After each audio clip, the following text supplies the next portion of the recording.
गरिया के जाता नहीं कमाए।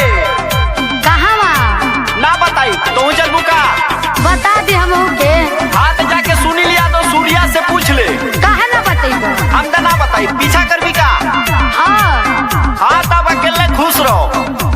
हम चलब ना देखे खातिर। सुन जाता रह तो बता के जा, हम के जानकारी रहे के चाहिए। अच्छा अच्छा सुन जइहा ना कमाए राजा झरिया नु हो ना तो हो जइब करिया।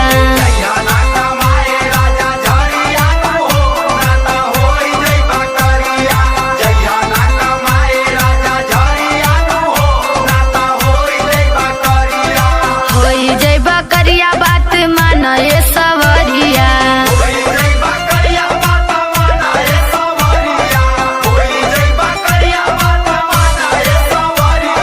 बजट पढ़ो ऐसा नौकरियानु हो राजा हो जइब करिया।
बनी हमार कोई लरियानु